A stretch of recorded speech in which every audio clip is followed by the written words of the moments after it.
అలా వరుసగా 3 నెలలకు ఒకసారి ఒక సినిమా చేస్తున్నారు ఆవిడ. Congratulations and so good to see you. Thank you. నమస్కారం అండి మీడియా అందరికీ. Thank you for coming. Honey అనే సినిమా కరుణ కుమార్ గారి దగ్గర నుంచి కాల్ వచ్చినప్పుడు ఐ వాజ్ సో ఎక్సైటెడ్. నాకు సార్తో వర్క్ చేయాలని, పలాసాకి నేను సార్ని కలిశాను. అప్పుడే నాకు వర్క్ చేయాలని ఉండింది, అప్పుడు కుదరలేదు.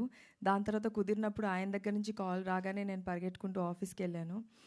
కథ వినిన తర్వాత ఇలాంటి ఒక డిఫరెంట్ కాన్సెప్ట్లో నాకు ఒక రోల్ ఉంది, ఆపర్చునిటీ ఉందనగానే ఎక్సైటెడ్గా ఫీల్ అయ్యాను. అండ్ ఆ తర్వాత రవి గారు, మా ప్రొడ్యూసర్, ఇద్దరు కలిసి డెసిషన్ తీసుకొని నాకు ఈ రోల్ ఇచ్చారు. Thank you so much sir. Thank you so much Karuna Kumar గారు. అండ్ ఈ మొత్తం వచ్చిన తర్వాత నవీన్ గారు, దివ్యా పిల్లై, రాజా రవీంద్ర గారు, ఈ యాక్టర్స్ మధ్యలో ఒకరికి మించి ఒకరు పర్ఫార్మెన్స్ చేసే వాళ్ళ మధ్యలో నన్ను పెట్టి నాతో కూడా పర్ఫార్మెన్స్ అలాగే చేయించారు.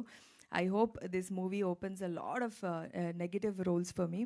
ఈ సినిమాని అంతా షూటింగ్ కంప్లీట్ అయిపోయాక మ్యూజిక్ వర్క్ కానీ and camera work is excellent sir. Music work is amazing. అది ట్రైలర్ చూస్తేనే మీకు తెలుస్తుంది.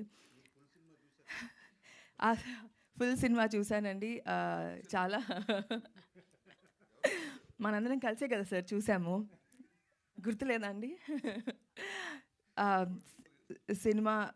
సినిమా చూసామండి. చాలా డిస్టర్బింగ్ కాన్సెప్ట్.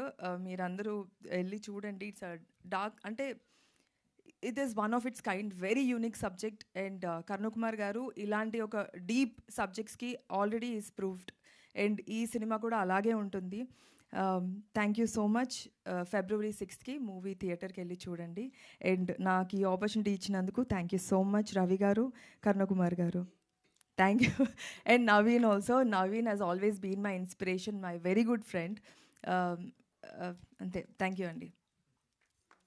థ్యాంక్ యూ దివి గారు. Thank you so much.